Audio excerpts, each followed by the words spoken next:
193대 0이 발칵 뒤집혔습니다. 반대 없음, 기권도 없음, 역사상 단 한 번도 없었던 만장일치가 터졌습니다. 그것도 상임이사국 투표에서요. 가장 충격적인 건 따로 있었습니다. 일본이 먼저 손을 들었습니다. 한국을 지지합니다. 중국도 거부권을 포기했습니다. 6개월 전만 해도 삼성의 나라라고 비웃던 강대국들이 전부 무릎을 꿇은 겁니다. 도대체 그 사이 무슨 일이 벌어진 걸까요? 아무도 몰랐던 한국의 15년 비밀 작전, 그 충격적인 전말을 지금 공개합니다. 시작하기 전 구독과 좋아요, 그리고 대한민국 화이팅 댓글로 한국을 응원해주세요. 저는 23년간 미국 국무부에서 일했습니다.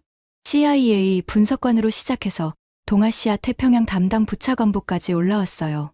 그동안 수많은 외교 현장을 봤습니다. 냉전 종식도, 중국의 부상도, 러시아의 도발도 직접 목격했죠. 하지만 이건 달랐습니다. 제가 알던 세계 질서가 완전히 뒤집히는 순간이었어요. 그리고 솔직히 말하면 저는 그 변화를 가장 늦게 받아들인 사람 중 하나였습니다. 지금부터 그 6개월간의 이야기를 들려드리겠습니다. 제 이름은 마이클 브래들리. 미국이 얼마나 오만했는지, 그리고 한국이 얼마나 대단한 나라였는지를 가장 늦게 깨달은 남자입니다. 그해 가을, 워싱턴 D.C.의 아침은 유난히 차가웠습니다. 저는 국무부 해리 S. 트루먼 빌딩 7층 사무실에서 커피를 마시고 있었어요. 창밖으로 내셔널몰이 보였습니다.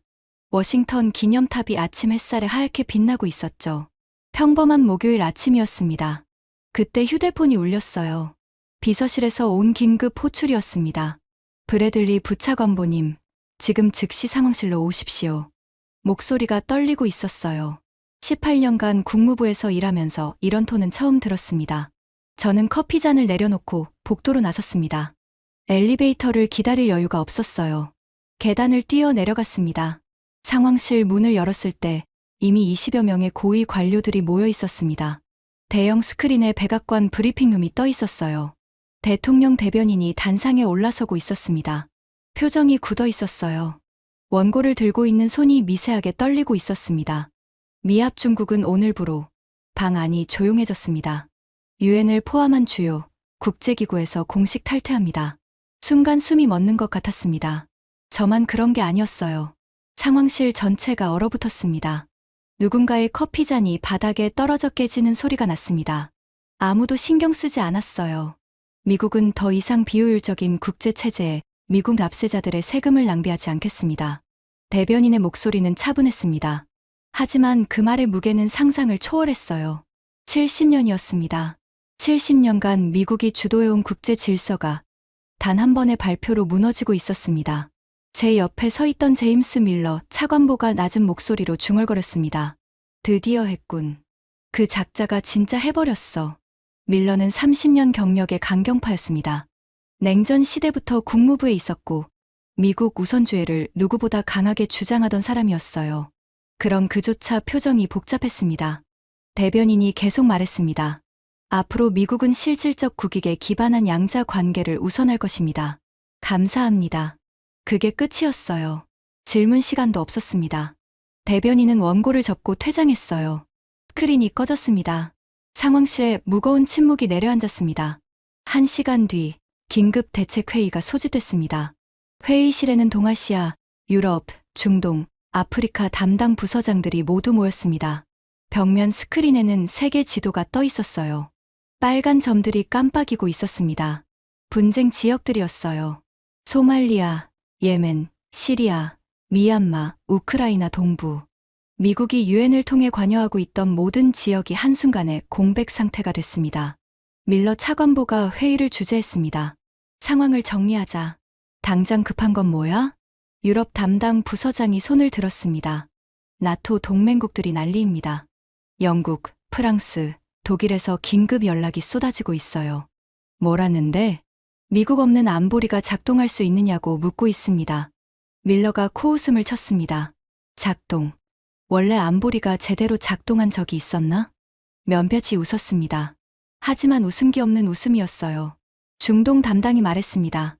걸프 지역 동맹국들도 우려를 표명하고 있습니다. 사우디, UAE, 카타르. 알아서들 하라고 해. 우리가 언제까지 그 인간들 뒤치다꺼리를 해줘야 하나? 밀러의 목소리에 짜증이 묻어났습니다. 저는 조용히 듣고만 있었습니다. 그때 아프리카 담당 부서장이 조심스럽게 말했습니다. 한 가지 문제가 있습니다. 뭔데? 소말리아 국경 지역입니다. 최근 무장 세력 간 충돌이 격화되고 있었는데 우리가 빠지면 밀러가 손을 저었습니다. 아프리카 문제는 아프리카가 해결해야지. 미국이 왜 거기까지 신경 써야 하나? 하지만 민간인 피해가. 그게 왜 미국 문제야? 회의실이 조용해졌습니다. 밀러가 자리에서 일어났습니다. 자, 정리하자. 우리의 우선순위는 명확해. 미국의 직접적인 안보 이익이 걸린 지역만 관리한다. 나머지는 각자 알아서 하라고 해. 그가 문 쪽으로 걸어가다가 멈췄습니다. 아, 그리고 한 가지. 그가 돌아봤습니다. 동아시아 쪽은 어때? 한국, 일본 반응은? 저는 대답했습니다. 일본은 긴급 강요회의를 소집했습니다. 상당히 당혹스러워하는 분위기입니다. 한국은 마찬가지입니다. 외교부가 성명을 준비 중이라고. 밀러가 끼어들었습니다. 한국이야 뭐. 우리가 지켜주는 나라잖아. 발밑에 불이 떨어졌을 테니 정신없겠지. 그가 웃었습니다. 솔직히 한국 걱정은 안 해도 돼. 주한미군 2만 8천 명이 있는 한 걔네가 뭘 할 수 있겠어? 몇몇이 따라 웃었습니다. 저도 웃었습니다. 그때는 정말 그렇게 생각했으니까요. 한국은 미국이 지켜주는 나라. 미국 없으면 아무것도 못하는 나라. 그게 제가 23년간 믿어온 상식이었습니다. 일주일 뒤 저는 제네바에 있었습니다.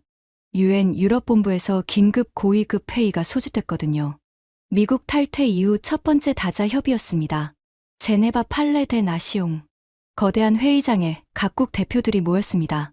하지만 분위기가 이상했어요. 미국 좌석이 비어 있었습니다. 70년간 그 자리를 채워온 성조기가 사라졌어요. 대신 덩그러니 빈 책상만 남아 있었습니다. 저는 옵저버 자격으로 참석했습니다. 공식적으로 미국은 빠졌지만 상황 파악은 해야 했으니까요. 회의가 시작됐습니다. 영국 대표가 먼저 말문을 열었습니다. 미국의 공백을 어떻게 메울 것인가. 이게 오늘 회의의 핵심 의제입니다. 프랑스 대표가 손을 들었습니다. EU가 주도적 역할을 해야 한다고 봅니다. 우리에겐 경험과 자원이 있습니다. 독일 대표가 고개를 저었습니다. 하지만 EU 내부 조율이 문제입니다. 27개국 합의를 끌어내려면 최소 6개월은 걸립니다. 6개월이요?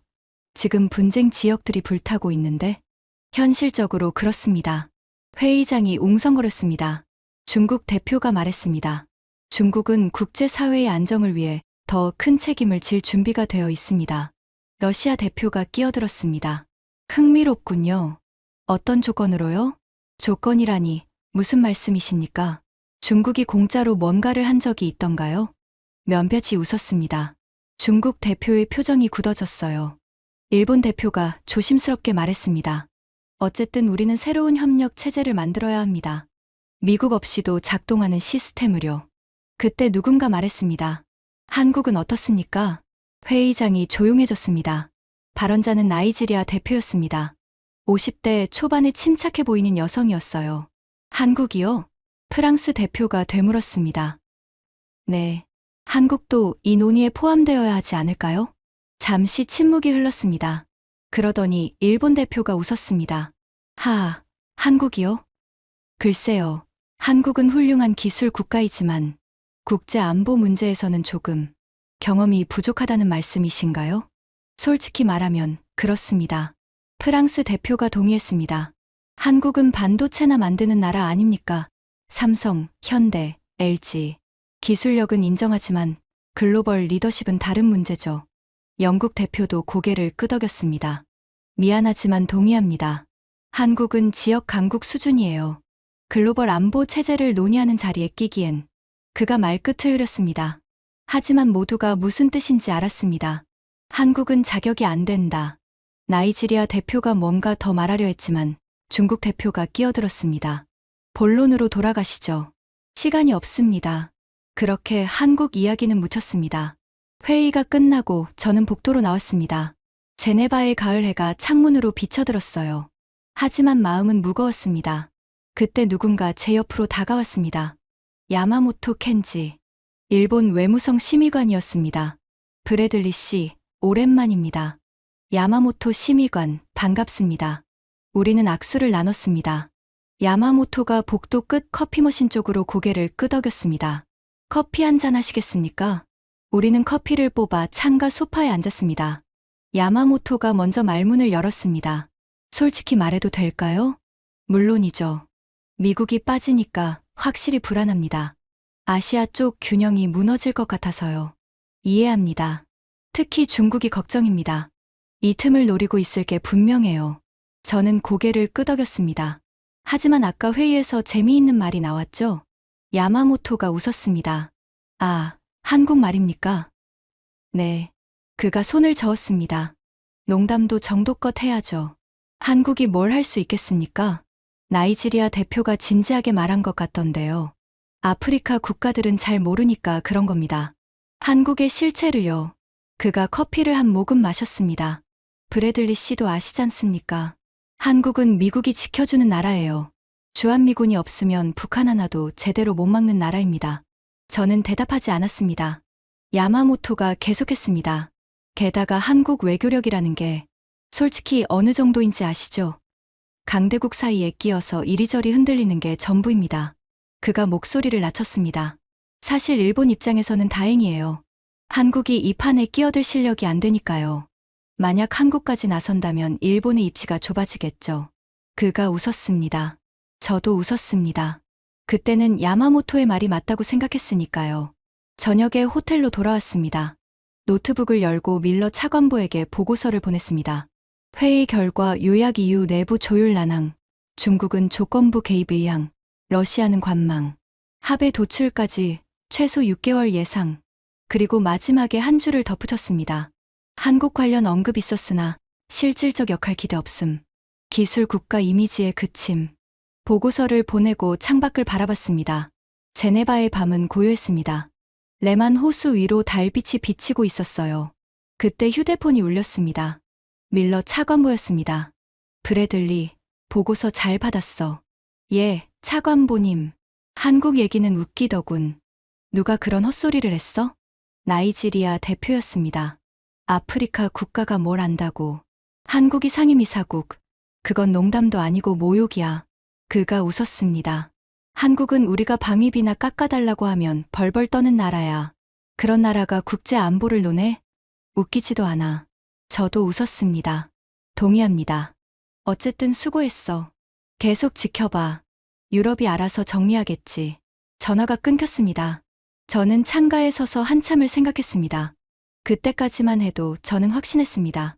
한국은 미국 없이 아무것도 아니라고. 한국은 미국이 지켜주는 나라일 뿐이라고. 6개월 뒤, 저는 그 생각이 얼마나 오만한 착각이었는지 깨닫게 됩니다. 2달이 지났습니다. 상황은 나아지기는커녕 더 악화되고 있었습니다. 저는 워싱턴과 제네바를 오가며 상황을 모니터링했습니다. 하지만 볼수록 암담했어요. 유엔 안보리는 사실상 마비 상태였습니다. 미국이 빠지자 남은 상임이사국 4개국은 서로 눈치만 보고 있었어요. 중국은 자신들이 주도권을 잡겠다고 나섰지만 조건이 너무 많았습니다. 우리가 나서는 대신 대만 문제에 대한 국제사회의 입장 정리가 필요합니다. 남중국해 관련 제재 해제도 논의해야 하고요. 1대1로 참여국에 대한 우선 지원 체계도 마련되어야. 끝이 없었습니다. 개도국들은 고개를 저었습니다. 미국 종속에서 벗어났더니 이번엔 중국 종속이냐는 거였어요. 러시아는 아예 관망 모드였습니다. 우리는 현 상황을 지켜보겠습니다. 외교적 언어로 포장했지만 속뜻은 분명했습니다. 혼란이 길어지면 좋다. 서방 질서가 무너지는 건 러시아에게 이득이다. 영국과 프랑스는 EU를 통해 뭔가를 해보려 했지만 내부 조율이 난항이었습니다. 27개국의 이해관계가 너무 달랐어요. 폴란드는 러시아 견제가 우선이라고 했고 그리스는 난민 문제가 급하다고 했습니다. 이탈리아는 경제 문제부터 해결하자고 했어요. 회의만 무한 반복이었습니다. 3달째 아프리카에서 비극이 터졌습니다. 소말리아 에티오피아 국경지대 두 무장 세력 간 충돌이 격화되면서 민간인 피해가 급증했습니다. 난민이 12만 명을 넘어섰어요. 유엔 평화유지군 파견이 필요했습니다. 하지만 안보리 결의가 안 나왔습니다. 중국이 조건을 달았거든요. 소말리아 지부티 항구에 대한 우리의 권익을 보장받아야 합니다. 러시아가 거부권을 암시했습니다. 성급한 개입은 상황을 악화시킬 수 있습니다.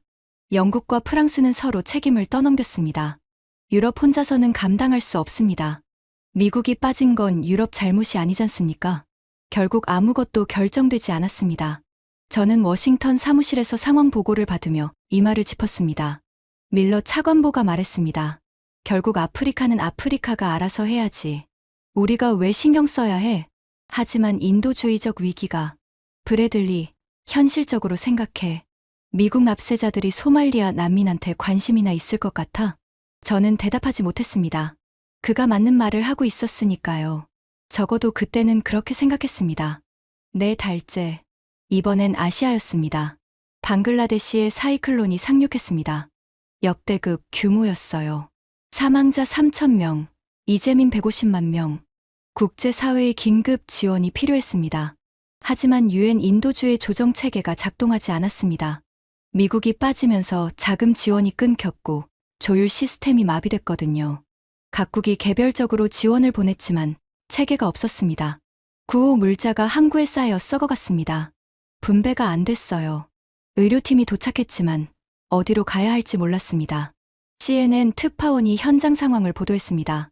지금 다카 공항에는 각국 구호 물자가 산더미처럼 쌓여 있습니다. 하지만 이것을 필요한 곳에 전달할 시스템이 없습니다. 과거에는 유엔이 이 역할을 했지만 지금은 저는 화면을 보며 입술을 깨물었습니다. 밀러 차관보는 무심하게 말했습니다.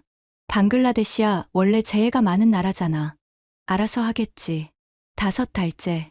이번엔 중동이었습니다. 대규모 사이버 공격이 발생했습니다. 사우디아라비아, UAE, 카타르, 쿠웨이트, 걸프 지역 주요 국가들의 전력망과 금융 시스템이 동시에 마비됐습니다. 범인은 불분명했습니다. 이란이라는 설도 있었고 러시아 연계 해커 집단이라는 분석도 있었어요. 중요한 건 대응 체계가 없다는 거였습니다. 과거에는 미국이 중심이 되어 사이버 방어 네트워크를 구축했습니다. 하지만 지금은 아무도 중심을 잡지 못했습니다. 걸프 국가들은 각자 방어에 급급했어요. 정보 공유도 안 됐고 공동 대응도 불가능했습니다. 저는 밀러 차관보에게 보고했습니다. 걸프 지역 사이버 공격 건입니다. 상당히 심각한 상황입니다. 그래서 공동 대응 체계 구축이 필요합니다. 미국이 빠진 자리를. 밀러가 손을 저었습니다. 브래들리, 우리는 이미 빠졌어. 걔네가 알아서 해야지. 하지만 육아만 안정되면 돼. 나머지는 걔네 문제야. 저는 할 말을 잃었습니다. 6달째. 세계는 혼란 속에 있었습니다. 아프리카 분쟁은 격화되고 있었습니다. 사망자가 2만 명을 넘어섰어요. 방글라데시 재난복구는 지지부진했습니다. 아직도 50만 명이 임시 캠프에 있었어요. 중동 사이버 공격 여파는 계속됐습니다. 경제 피해가 800억 달러를 넘어섰어요. 그리고 새로운 위기들이 계속 터져나왔습니다. 미얀마 군부 탄압, 베네수엘라 정치 위기, 아프가니스탄 인도주의 재난. 유엔은 무력했습니다. 안보리는 마비됐고 총회는 공허한 결의만 찍어냈어요. 저는 지쳐가고 있었습니다. 그때 이상한 보고서가 올라오기 시작했습니다. 처음엔 대수롭지 않게 생각했어요. 브래들리 부차관보님, 아프리카 현장에서 이상한 보고가 들어왔습니다. 뭔데? 소말리아 국경 지대에서 무장 충돌이 줄어들고 있다고 합니다. 줄어들어? 왜? 그게 확실하지 않습니다. 누군가 개입한 것 같은데 누군지 모르겠다고 하네요. 저는 고개를 갸웃했습니다. 이상한 일이었습니다. 유엔도, 미국도, EU도 아무것도 안 했는데 상황이 나아지고 있다니. 그때는 그냥 지나쳤습니다. 하지만 일주일 뒤 더 구체적인 보고가 왔습니다. 방글라데시 구호 상황이 급격히 개선되고 있습니다. 뭐라고? 누군가 체계적으로 구호 물자 분배 시스템을 구축한 것 같습니다. 현지 NGO들도 놀라고 있다고. 누가 한 건데? 그게 확인이 안 됩니다. 그리고 중동에서도 보고가 왔습니다. 사이버 방어 시스템이 구축되고 있습니다. 출처 불명의 기술 지원이라고 하는데 저는 점점 혼란스러워졌습니다. 도대체 누가? 미국도 아니고 EU도 아니고 중국도 아닌데 누가 이 모든 것을 하고 있는 겁니까? 그때까지 저는 몰랐습니다. 그 누군가가 15년 전부터 조용히 준비해온 나라라는 것을, 바로 한국이라는 것을 저는 직접 확인하기로 했습니다. 보고서만으로는 도저히 이해가 안 됐거든요. 소말리아 국경지대, 2달 전만 해도 하루에 수십 명씩 죽어나가던 곳이었습니다. 그런데 갑자기 충돌이 줄었다고요? 유엔도 안 갔고, 미국도 안 갔고, EU도 안 갔는데 말이 안 됐습니다. 저는 밀러 차관보에게 출장 허가를 요청했습니다. 아프리카, 거기 왜? 현장 상황을 직접 확인하고 싶습니다.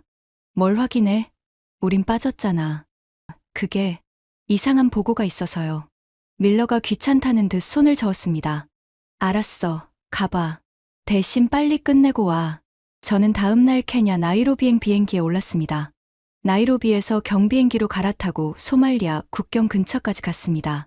유엔 난민 캠프가 있는 다다브 지역이었어요.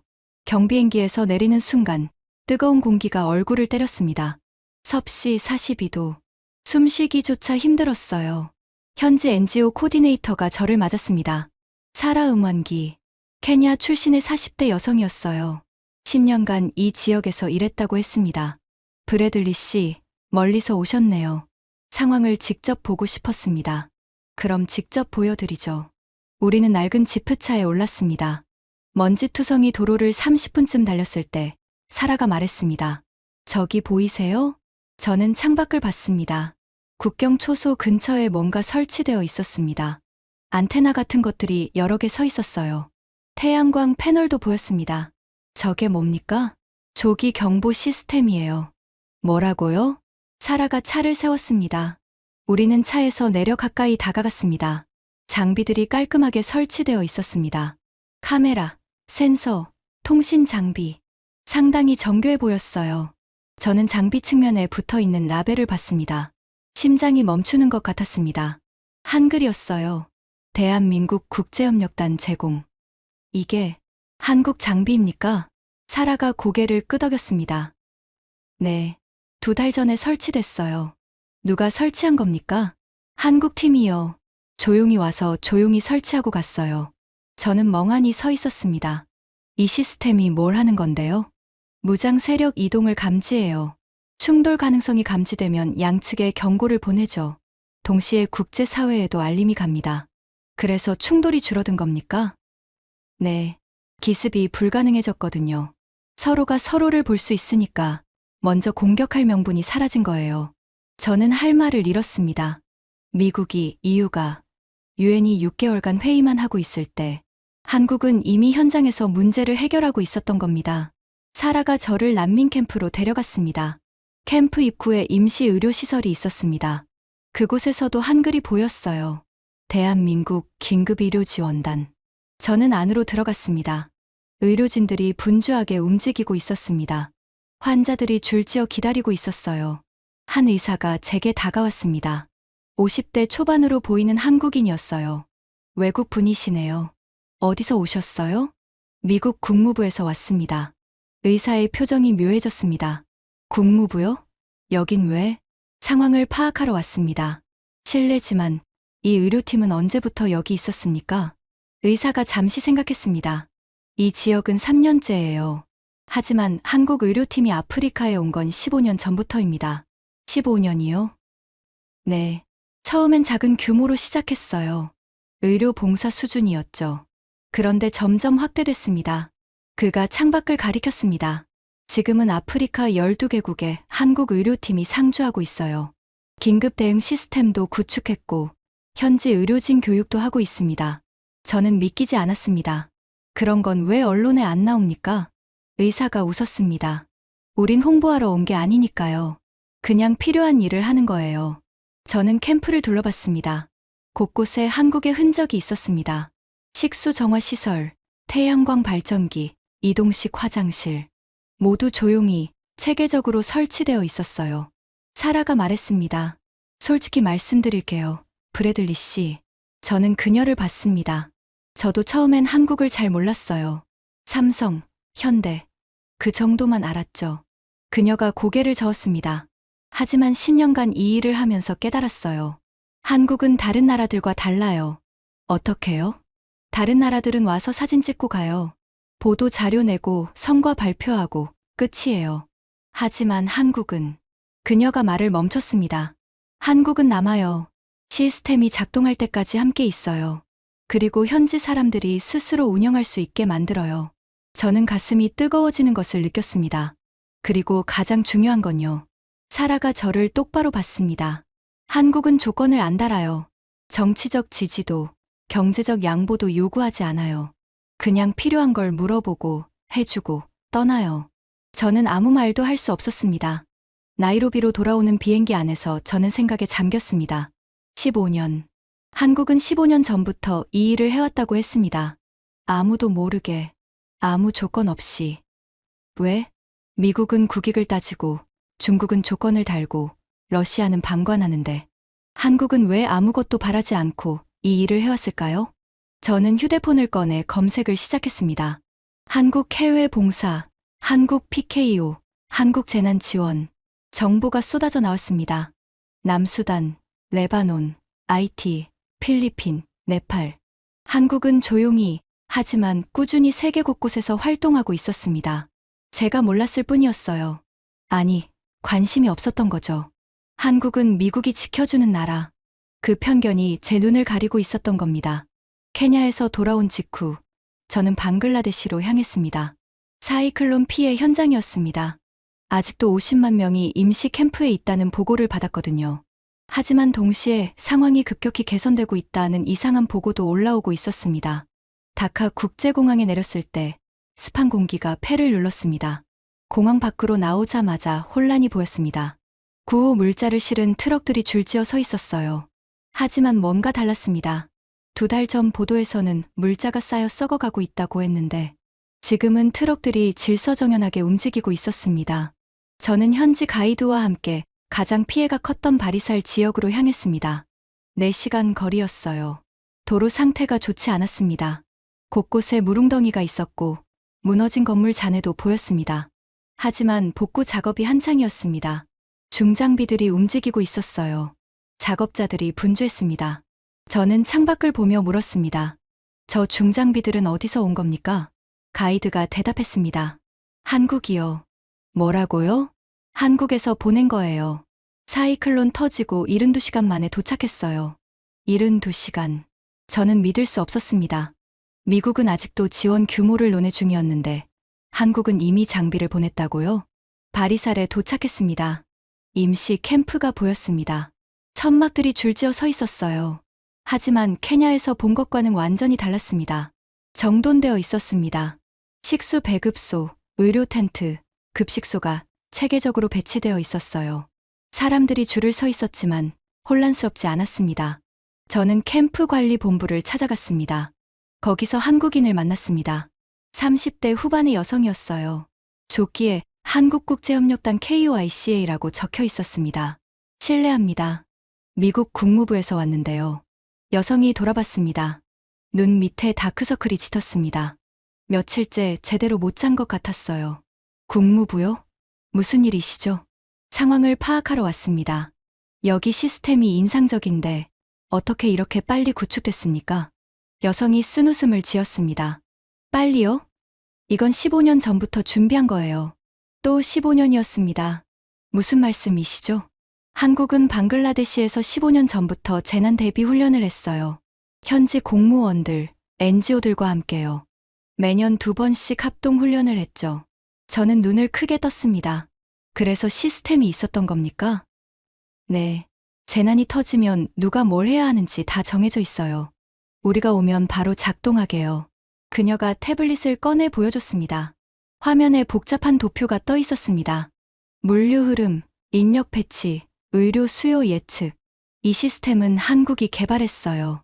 재난 발생 시 실시간으로 상황을 분석하고 자원을 최적 배분해요. 저는 화면을 뚫어지게 봤습니다.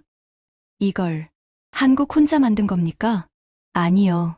방글라데시 정부, 현지 NGO, 국제기구들과 함께 만들었어요. 한국은 기술을 제공하고 훈련을 지원했죠. 그녀가 창밖을 가리켰습니다. 저기 보이는 현지 직원들, 다 한국에서 교육받은 사람들이에요. 한국어도 할 줄 알아요. 저는 밖을 봤습니다. 방글라데시 사람들이 능숙하게 일하고 있었습니다. 한국인 직원과 자연스럽게 소통하고 있었어요. 왜 이렇게까지 하는 겁니까? 제 질문에 여성이 고개를 갸웃했습니다. 뭐가요? 한국이 왜 이렇게까지 해야 합니까? 방글라데시가 한국한테 뭘 해줬습니까? 왜 조건 없이? 여성이 미소를 지었습니다. 브래들리 씨, 한국은 70년 전에 세계에서 가장 가난한 나라 중 하나였어요. 아시죠? 저는 고개를 끄덕였습니다. 그때 세계가 한국을 도왔어요. 조건 없이요. 그 덕분에 한국이 지금처럼 됐죠. 그녀가 캠프를 둘러봤습니다. 이건 그 빚을 갚는 거예요. 우리가 받았으니까 우리도 주는 거죠. 저는 가슴이 먹먹해졌습니다. 캠프를 둘러보다가 한 노인을 만났습니다. 70대로 보이는 방글라데시 남성이었어요. 다리를 절고 있었습니다. 저는 통역을 통해 물었습니다. 괜찮으세요? 노인이 고개를 끄덕였습니다. 사이클론 때 집이 무너졌어요. 다리를 다쳤죠. 죽는 줄 알았어요. 그가 눈시울을 붉혔습니다. 근데 한국 의사가 절 살렸어요. 밤새 수술해줬어요. 저는 조용히 들었습니다. 한국 사람들은 달라요. 노인이 말했습니다. 다른 나라 사람들은 와서 사진 찍고 가요. 약속만 하고 안 지켜요. 근데 한국은... 그가 말을 멈추고 한참 생각했습니다. 한국은 우리 눈을 봐요. 우리 말을 들어요. 뭐가 필요한지 물어봐요. 노인이 제 손을 잡았습니다. 당신, 미국 사람이라고 했죠? 네. 미국한테 전해줘요. 한국처럼 하라고. 저는 아무 말도 할 수 없었습니다. 방글라데시에서 돌아온 지 일주일 뒤, 또 다른 보고가 올라왔습니다. 이번엔 중동이었습니다. 2달 전 터진 대규모 사이버 공격, 걸프 지역 금융 시스템을 마비시켰던 그 공격 말입니다. 보고서 내용이 충격적이었습니다. 사이버 방어 시스템 구축 완료. 47개국 네트워크 연동. 출처 대한민국. 저는 밀러 차관보를 찾아갔습니다. 이 보고서 보셨습니까? 밀러가 서류를 흘끗 봤습니다. 한국, 사이버 방어? 무슨 소리야? 한국이 중동의 사이버 방어 시스템을 구축했다고 합니다. 말도 안 돼. 그런 건 미국이나 이스라엘 수준이나 되는 나라가 하는 거야. 하지만 보고서에 밀러가 손을 저었습니다. 과장된 거겠지. 한국이 뭘 한다고 사이버 전쟁을? 저는 물러서지 않았습니다. 직접 확인하고 싶습니다. 밀러가 귀찮다는 듯 한숨을 내쉬었습니다. 알았어. 가봐. 대신 헛다리 짚으면 책임져. 두바이. 저는 UAE 국가안보국 청사를 방문했습니다. 사전에 미국 대사관을 통해 면담을 요청해둔 상태였습니다. 응접실에서 기다리는데 한 남자가 들어왔습니다. 50대 중반의 아랍인이었어요. 날카로운 눈매가 인상적이었습니다. 브래들리 씨, 저는 칼리드 알 만술입니다. 사이버 안보국장이에요. 우리는 악수를 나눴습니다. 바쁘실 텐데 시간 내주셔서 감사합니다. 아닙니다. 미국 국무부에서 오셨다니 궁금하더군요. 그가 소파에 앉으며 물었습니다. 무엇이 알고 싶으십니까? 저는 단도직입적으로 말했습니다. 한국이 사이버 방어 시스템을 구축했다고 들었습니다. 사실입니까? 칼리드의 표정이 미묘하게 변했습니다. 어디서 들으셨습니까? 그건 중요하지 않습니다. 사실인지만 알면 됩니다. 칼리드가 잠시 침묵했습니다. 그러더니 자리에서 일어났습니다. 직접 보여드리죠. 따라오십시오. 우리는 지하로 내려갔습니다. 엘리베이터가 한참을 내려갔어요. 귀가 먹먹해질 정도였습니다. 문이 열리자 거대한 공간이 나타났습니다. 통제실이었습니다. 벽면 전체가 스크린이었어요. 세계 지도가 떠 있었고 수백 개의 점들이 깜빡이고 있었습니다. 수십 명의 기술자들이 모니터 앞에 앉아 있었습니다. 그리고 놀라운 것을 봤습니다. 한국어가 들렸어요. 기술자들 사이에 한국인들이 섞여 있었습니다. 아랍인들과 함께 일하고 있었어요. 칼리드가 말했습니다. 이게 중동 사이버 방패입니다. 47개국이 연결된 통합 방어 시스템이에요. 47개국이요? 네. 중동, 아프리카, 중앙아시아까지 모두 연결되어 있습니다. 저는 스크린을 바라봤습니다. 실시간으로 데이터가 흐르고 있었습니다. 사이버 공격 시도가 감지되면 즉시 경고가 떴고 자동으로 방어가 작동했습니다. 이걸 한국이 만든 겁니까? 칼리드가 고개를 끄덕였습니다. 5년 전에 한국이 제안했어요. 처음엔 우리도 의심했습니다. 한국이 뭘 원하는지 몰랐으니까요. 뭘 원했습니까? 칼리드가 웃었습니다. 아무것도요. 뭐라고요? 한국은 조건을 안 달았어요. 기술을 공유하고 인력을 교육하고 시스템을 구축했죠. 그리고 운영권은 우리에게 넘겼어요. 저는 믿기 어려웠습니다. 왜요? 왜 조건 없이? 칼리드가 어깨를 으쓱했습니다. 저도 물어봤어요. 한국 책임자에게요. 뭐라고 하던가요? 연결된 세계에서는 한 곳이 무너지면 모두가 무너진다. 우리는 같이 안전해지거나 같이 위험해지거나 둘 중 하나다. 그렇게 말했어요. 저는 한참 서 있었습니다. 2달 전 사이버 공격 때 이 시스템이 작동했습니까? 칼리드가 고개를 끄덕였습니다. 24시간 만에 공격을 차단했어요. 이 시스템이 없었다면 피해가 10배는 됐을 겁니다. 그가 저를 똑바로 봤습니다. 브래들리 씨, 솔직히 말씀드릴게요. 네. 미국이 빠지고 우리는 불안했어요. 누가 우리를 지켜줄지 몰랐으니까요. 그가 스크린을 가리켰습니다.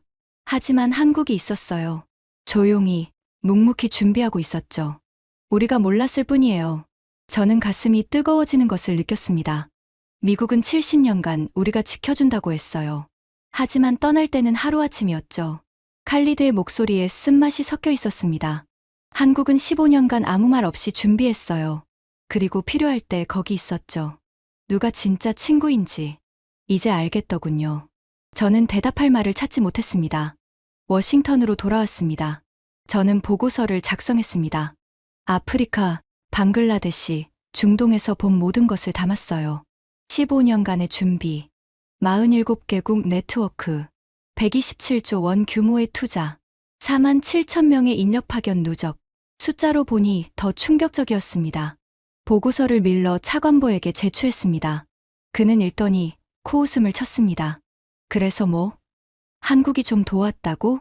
좀이 아닙니다. 세계적으로 15년간. 브래들리, 현실적으로 생각해. 한국이 아무리 잘해도 강대국은 못 돼. 군사력이 뭔데? 경제 규모가 뭔데?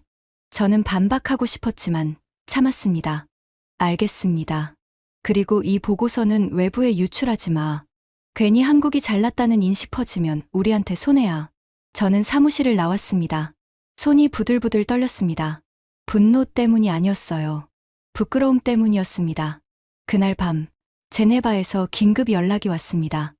유엔에서 비공식 고위급 회의가 소집됐다는 거였습니다. 의제는 새로운 국제 안보 체제 구축. 저는 다음 날 제네바로 날아갔습니다. 회의장에 들어서는 순간 분위기가 이상하다는 걸 느꼈습니다. 영국, 프랑스, 독일 대표들의 표정이 심각했어요. 일본 대표 야마모토도 와 있었습니다. 그의 얼굴이 굳어 있었어요. 회의가 시작됐습니다. EU 대표가 먼저 말했습니다. 솔직히 인정해야 할 것 같습니다. 모두가 주목했습니다. 지난 6개월간 우리는 아무것도 못했습니다. 하지만 누군가는 뭔가를 했어요. 그가 서류를 꺼냈습니다. 아프리카 분쟁 지역 상황 개선, 방글라데시 재난 복구, 중동 사이버 방어. 이 모든 것의 공통점이 뭔지 아십니까? 침묵이 흘렀습니다. 한국입니다. 회의장이 술렁였습니다. 야마모토가 끼어들었습니다. 잠깐만요. 한국이 좀 도왔다고 해서 과대평가하는 건. EU 대표가 고개를 저었습니다. 과대평가가 아닙니다. 데이터를 보십시오. 그가 스크린에 자료를 띄웠습니다. 지난 15년간 한국의 국제협력 활동 기록이었습니다. PKO 파병, 재난 지원, 의료 봉사, 기술 협력. 숫자가 쏟아져 나왔습니다. 한국은 15년간 127조 원을 투자했습니다. 4만 7천 명의 인력을 파견했어요. 47개국과 협력 네트워크를 구축했습니다. 회의장이 조용해졌습니다. 그리고 이 모든 것을 조건 없이 했습니다. 정치적 지지도, 경제적 양보도 요구하지 않았어요. EU 대표가 테이블을 둘러봤습니다. 여러분, 우리가 6개월간 회의만 하고 있을 때 한국은 이미 작동하는 시스템을 갖고 있었습니다. 침묵이 길어졌습니다. 야마모토가 입을 열었습니다. 하지만 한국은 경험이요? EU 대표가 날카롭게 물었습니다. 야마모토 심의관, 지난 6개월간 일본은 뭘 했습니까? 야마모토의 얼굴이 붉어졌습니다. 회의에 참석했습니다. 의견을 제시했죠. 그래서 결과는요? 야마모토가 대답하지 못했습니다. 영국 대표가 끼어들었습니다. 솔직히 말하죠. 한국을 과소평가했습니다. 우리 모두요. 그가 한숨을 내쉬었습니다. 삼성이나 만드는 나라, 미국이 지켜주는 나라. 그렇게 생각했어요. 그가 고개를 저었습니다. 틀렸습니다. 완전히 틀렸어요. 회의장의 분위기가 바뀌고 있었습니다. 회의가 끝난 뒤 저는 복도에서 야마모토를 마주쳤습니다. 그의 표정이 복잡했습니다. 브래들리 씨, 야마모토 심의관. 그가 낮은 목소리로 말했습니다. 솔직히 충격받았어요. 무엇이요? 한국이 이 정도일 줄 몰랐습니다. 그가 창밖을 바라봤습니다. 일본은 한국을 항상 아래로 봤어요. 식민지였으니까. 전쟁 후에도 한참 가난했으니까. 그가 고개를 저었습니다. 하지만 지금은 한국이 우리보다 앞서 있는 것 같아요. 적어도 이 분야에서는요. 저는 조용히 들었습니다. 도쿄에서 지금 난리입니다. 한국의 활동이 알려지면서 일본은 뭘 했냐는 비판이 쏟아지고 있어요. 그가 저를 봤습니다. 브래들리 씨, 미국은 어떻습니까? 저는 대답을 피했습니다. 아직 상부에서 판단 중입니다. 야마모토가 쓴웃음을 지었습니다. 그렇겠죠. 미국은 인정하기 싫을 테니까요. 그가 돌아서며 말했습니다. 하지만 현실은 바뀌지 않아요. 한국은 이미 움직이고 있고 우리는 제자리입니다. 일주일 뒤 유엔에서 또 한 번 고위급 회의가 소집됐습니다. 이번엔 공식 회의였습니다. 의제는 충격적이었어요. 유엔 안전보장이사회 개편론의 새로운 상임이사국 추가 검토. 저는 회의장 맨 뒷줄에 앉았습니다. 가슴이 두근거렸습니다. 회의가 시작됐습니다. 유엔 사무총장이 말문을 열었습니다. 지난 6개월간 국제사회는 심각한 도전에 직면했습니다. 미국의 탈퇴로 안보리는 마비됐고 수많은 위기가 방치됐습니다. 그가 잠시 멈췄습니다. 하지만 그 사이 누군가는 책임을 다했습니다. 회의장이 조용해졌습니다. 대한민국입니다. 웅성거림이 일었습니다. 한국은 지난 15년간 조용히 국제협력 시스템을 구축해왔습니다. 그리고 미국이 빠진 공백을 메웠습니다. 아프리카에서, 아시아에서, 중동에서 사무총장이 테이블을 둘러봤습니다. 오늘 우리는 한국의 역할을 공식적으로 논의하고자 합니다. 그 순간 중국 대표가 손을 들었습니다. 류웨이, 중국 외교부 부부장이었습니다. 잠깐만요. 모두가 그를 봤습니다. 한국을 상임이사국으로? 그건 시기상조입니다. 그가 서류를 내려놓으며 말했습니다. 한국은 미국의 동맹국입니다. 사실상 미국의 꼭두각시죠. 그런 나라가 상임이사국이 되면 안보리의 균형이 무너집니다. 회의장이 술렁였습니다. 야마모토가 손을 들었습니다. 저도 동의합니다. 한국은 경험이 부족합니다. 상임이사국은 70년 이상의 역사와 검증이 필요합니다. 프랑스 대표도 끼어들었습니다. 한국이 좀 도왔다고 해서 갑자기 상임이사국, 너무 성급한 것 아닙니까? 반대가 쏟아졌습니다. 저는 가슴이 답답해졌습니다. 역시 안 되는 건가? 그때였습니다. 문이 열렸습니다. 한 여성이 들어왔습니다. 40대 중반으로 보였어요. 단정한 정장 차림이었습니다. 한국 대표였습니다. 김서영. 한국 외교부 다자외교 조정관. 그녀가 조용히 자리에 앉았습니다. 사무총장이 말했습니다. 김 조정관, 발언하시겠습니까? 김서영이 천천히 일어났습니다. 그녀의 목소리는 차분했습니다. 감사합니다, 사무총장님.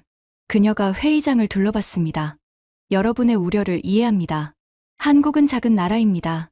강대국이 아니죠. 그녀가 미소를 지었습니다. 하지만 한 가지 묻고 싶습니다. 그녀가 중국 대표를 봤습니다. 리 부부장님, 지난 6개월간 중국은 아프리카 분쟁에 어떤 기여를 하셨습니까? 리웨이의 표정이 굳어졌습니다. 우리는 외교적 노력을 숫자로 말씀해 주시겠어요? 침묵. 김서영이 야마모토를 봤습니다. 야마모토 심의관님, 일본은 방글라데시 재난에 어떤 지원을 하셨습니까? 야마모토가 우물쭈물했습니다. 예산 심의가, 내부 조율이, 그러니까 아무것도 안 하셨다는 거죠. 회의장이 조용해졌습니다. 김서영이 다시 말했습니다. 한국은 15년간 127조 원을 투자했습니다. 4만 7천 명을 파견했어요. 47개국과 협력 네트워크를 구축했습니다. 그녀가 서류를 꺼냈습니다.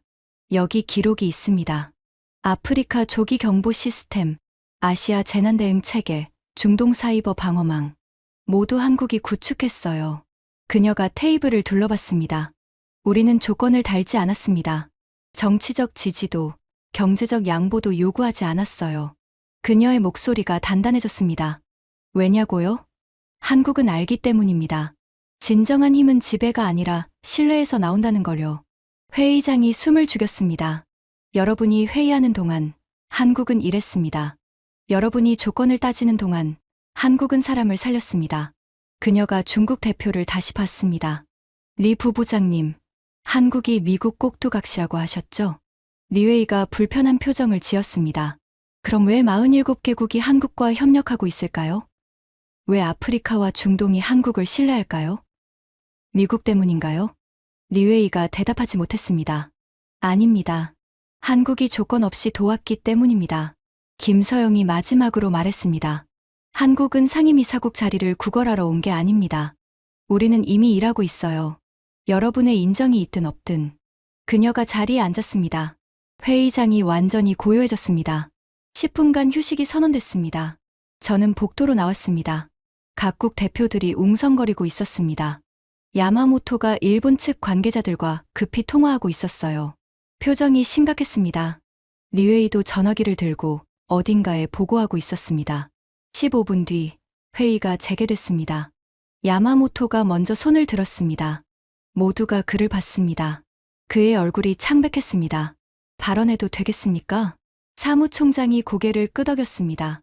야마모토가 천천히 일어났습니다. 그가 심호흡을 했습니다. 저는 일본을 대표하여 말씀드립니다. 회의장이 조용해졌습니다. 일본은 한국의 역할을 인정합니다. 웅성거림이 일었습니다. 야마모토가 계속했습니다. 그리고 한국의 상임이사국 진출을 지지합니다. 회의장이 술렁였습니다. 저는 귀를 의심했습니다. 일본이 한국을? 야마모토의 목소리가 떨렸습니다.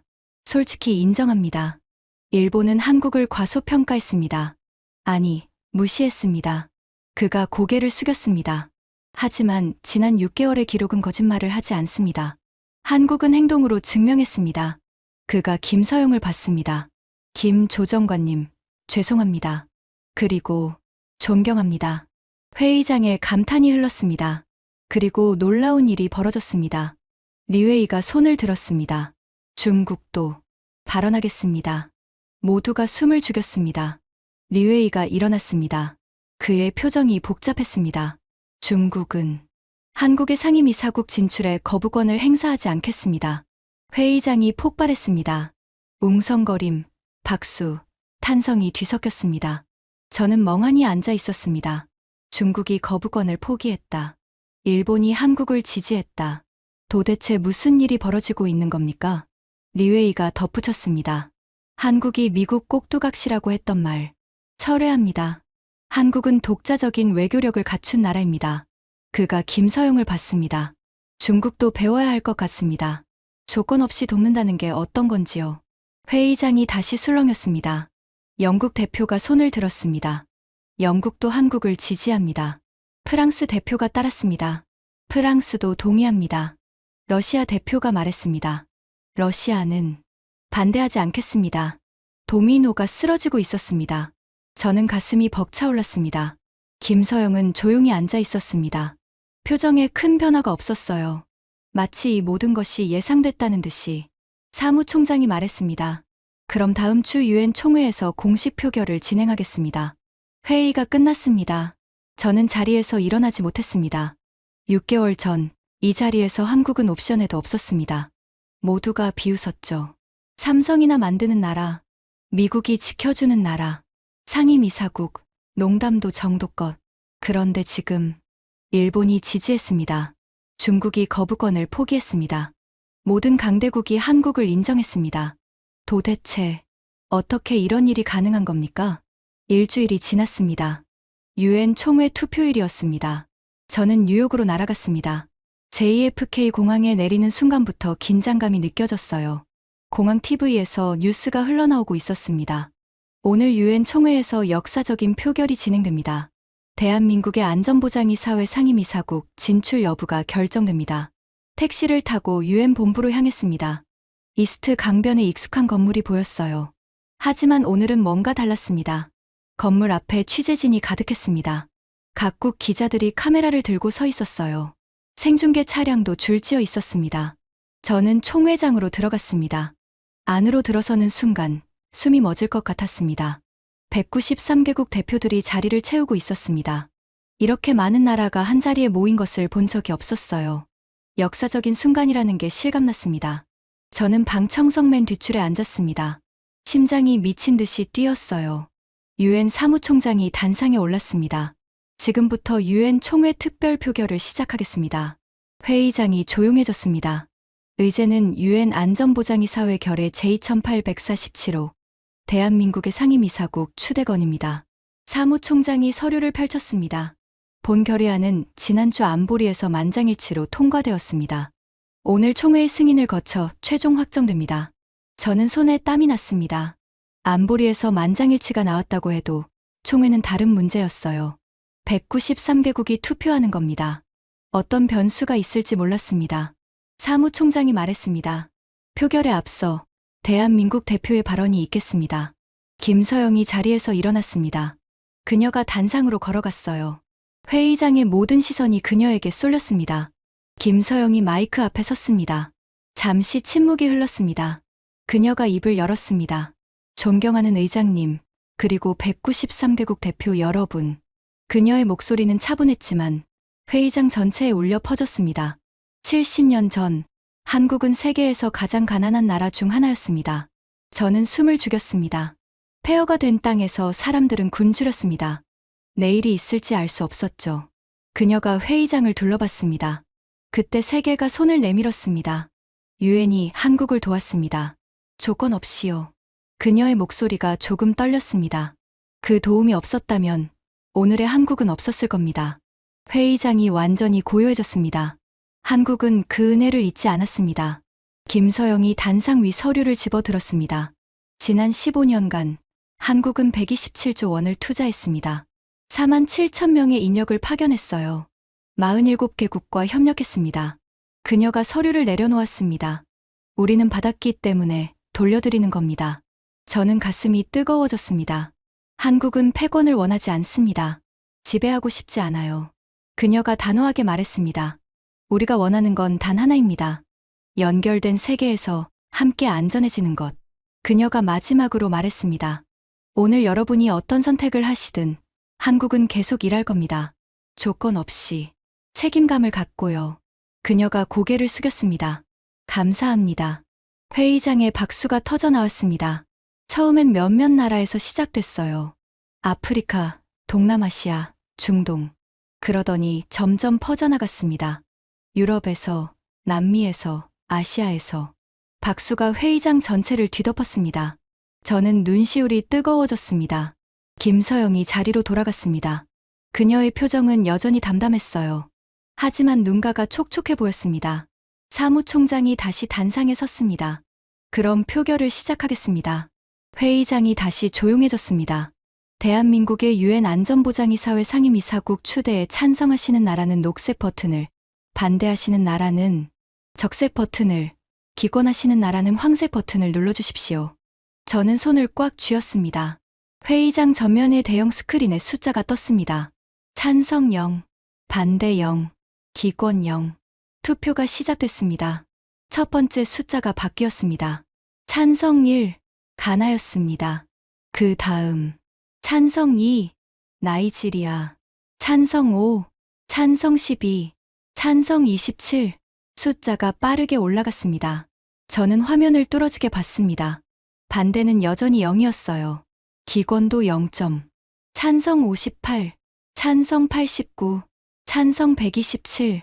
회의장에서 웅성거림이 시작됐습니다. 모든 나라가 찬성하고 있었어요. 찬성 156, 찬성 178, 찬성 191. 심장이 터질 것 같았습니다. 찬성 192. 하나가 남았습니다. 저는 스크린을 봤습니다. 마지막 미투표국이 떠 있었어요. 미국, 회의장이 숨을 죽였습니다. 미국은 공식적으로 유엔에서 탈퇴했지만 옵저버 자격으로 이 투표에 참여할 수 있었습니다. 상징적인 의미였어요. 미국이 어떤 선택을 하느냐. 저는 미국 대표단 쪽을 봤습니다. 밀러 차관보가 앉아 있었어요. 그의 얼굴이 굳어 있었습니다. 손이 버튼 위에서 멈춰 있었어요. 10초가 지났습니다. 20초. 회의장 전체가 그를 지켜보고 있었습니다. 밀러가 천천히 손을 움직였습니다. 녹색 버튼. 찬성. 화면이 바뀌었습니다. 찬성 193. 반대 0. 기권 0. 회의장이 폭발했습니다. 박수와 환호가 쏟아졌습니다. 193대 0점. 단 한 표의 반대도 없이, 단 한 표의 기권도 없이 유엔 역사상 유례없는 만장일치였습니다. 저는 자리에서 일어날 수 없었습니다. 눈물이 흘렀어요. 왜 우는지 모르겠었습니다. 기쁨인지, 부끄러움인지, 감동인지 모든 감정이 뒤섞여 있었습니다. 사무총장이 마이크를 잡았습니다. 결의 제2847호가 만장일치로 가결되었음을 선포합니다. 박수가 다시 터져나왔습니다. 대한민국은 오늘부로 유엔 안전보장이사회 6번째 상임이사국이 됩니다. 김서영이 자리에서 일어났습니다. 각국 대표들이 그녀에게 다가와 악수를 청했어요. 아프리카 대표들이 먼저 왔습니다. 감사합니다. 한국이 우리를 잊지 않았어요. 방글라데시 대표가 그녀의 손을 잡았습니다. 한국은 진짜 친구입니다. 중동 대표들도 줄을 섰어요. 한국과 함께라면 안심입니다. 저는 그 장면을 지켜봤습니다. 그리고 깨달았습니다. 이건 한국의 승리가 아니었어요. 신뢰의 승리였습니다. 15년간 조용히, 조건 없이 쌓아온 신뢰. 그게 오늘 폭발한 거였습니다. 투표가 끝나고 저는 복도로 나왔습니다. 밀러 차관보가 창가에 서 있었어요. 그의 뒷모습이 보였습니다. 어깨가 축 처져 있었어요. 저는 다가갔습니다. 차관보님. 밀러가 돌아봤습니다. 그의 눈이 충혈되어 있었어요. 브래들리. 그가 한숨을 내쉬었습니다. 내가 옳았어. 저는 아무 말도 하지 못했습니다. 한국을 무시했어. 삼성이나 만드는 나라라고. 미국이 지켜주는 나라라고. 그가 고개를 저었습니다. 완전히 틀렸어. 밀러가 창밖을 바라봤습니다. 23년간 외교를 했어. 미국이 세계의 중심이라고 믿었지. 미국 없으면 아무것도 안 된다고 생각했어. 그의 목소리가 떨렸습니다. 하지만 오늘 봤잖아. 193개국이 한국에게 표를 던졌어. 미국도 포함해서. 그가 저를 봤습니다. 왜 그런지 알아? 저는 고개를 저었습니다. 한국은 신뢰를 쌓았기 때문이야. 15년간. 조건 없이. 밀러가 쓴웃음을 지었습니다. 미국은 70년간 우리가 지켜준다고 했어. 하지만 조건을 달았지. 정치적 지지, 경제적 양보, 군사기지. 그가 고개를 숙였습니다. 한국은 아무것도 요구하지 않았어. 그냥 도왔어. 그게 차이야. 저는 조용히 들었습니다. 브래들리, 미국이 진짜 두려워해야 할 건 중국이 아니었어. 그가 저를 똑바로 봤습니다. 한국이었어. 한국이 보여준 방식이었어. 저는 가슴이 뜨거워졌습니다. 힘으로 지배하는 시대는 끝났어. 신뢰로 연결하는 시대가 시작된 거야. 밀러가 어깨를 펴며 말했습니다. 그리고 한국은 그걸 가장 먼저 증명했어. 그날 밤, 저는 호텔 방에서 창밖을 바라봤습니다. 뉴욕의 밤은 여전히 화려했어요. 마천루들이 불빛으로 빛나고 있었습니다. 하지만 제 눈에는 유엔 본부만 보였어요. 그 건물에서 오늘 역사가 바뀌었습니다. 저는 노트북을 열고 글을 쓰기 시작했습니다. 개인 기록이었어요. 누구에게 보여줄 생각은 없었습니다. 그냥 이 감정을 정리하고 싶었어요. 6개월 전 나는 한국을 이렇게 생각했다. 미국이 지켜주는 나라, 삼성이나 만드는 나라, 강대국 사이에 낀 새우. 완전히 틀렸다. 한국은 15년간 세계를 준비하고 있었다. 아무도 모르게, 아무 조건 없이. 아프리카에서 분쟁을 막았다. 아시아에서 재난을 복구했다. 중동에서 사이버 공격을 차단했다. 모두가 회의하고 있을 때 한국은 일했다. 모두가 조건을 따질 때 한국은 그냥 도왔다. 그리고 오늘 193개국이 한국에게 표를 던졌다. 반대 0점, 기권 0점. 역사상 유례없는 만장일치. 왜? 힘이 아니었다. 한국은 세계 10위권 경제 대국이지만 군사력으로 따지면 강대국이 아니다. 돈이 아니었다. 127조 원은 큰 돈이지만 미국이나 중국에 비하면 적다. 그럼 뭐였을까? 신뢰였다. 15년간 조용히 쌓아온 신뢰. 조건 없이 도운 기억. 떠나지 않고 남아있던 시간. 그게 오늘 폭발한 거다. 나는 23년간 미국 국무부에서 일했다. 미국이 세계의 중심이라고 믿었다. 미국이 없으면 세계가 작동하지 않는다고 생각했다. 오만이었다. 미국이 빠지자 세계는 새로운 중심을 찾았다. 그리고 그 중심은 한국이었다. 미국은 70년간 힘으로 세계를 지켰다. 한국은 15년간 신뢰로 세계를 연결했다. 어느 쪽이 더 오래 갈까? 답은 이미 나왔다. 저는 그를 멈추고 창밖을 바라봤습니다. 뉴욕의 밤하늘에 별이 보였어요. 희미했지만 분명히 빛나고 있었습니다. 한국도 그랬던 것 같아요. 희미하게, 하지만 꾸준히 빛나고 있었던 거죠. 우리가 몰랐을 뿐이었습니다. 다음 날 아침, 저는 유엔 본부를 다시 찾았습니다. 어제의 열기는 가라앉았지만 건물 분위기가 달라져 있었어요. 복도에서 한국 외교관들이 바쁘게 움직이고 있었습니다. 새로운 상임이사국으로서 할 일이 많았겠죠. 저는 김서영 조정관을 찾았습니다. 그녀의 사무실 앞에서 기다렸어요. 30분쯤 지났을 때 그녀가 나왔습니다.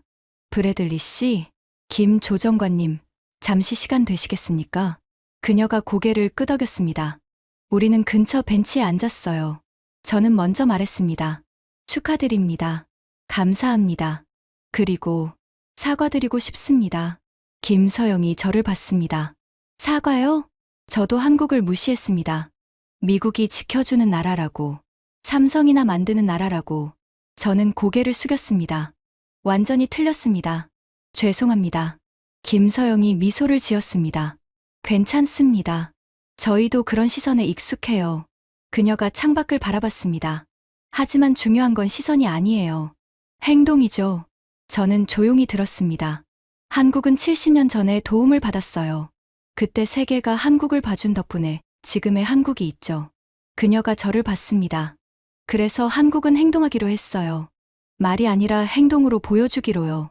15년간. 조용히요. 네. 우리가 시끄럽게 떠들 필요는 없었어요. 필요한 곳에 가서 필요한 일을 하면 되니까요. 저는 고개를 끄덕였습니다.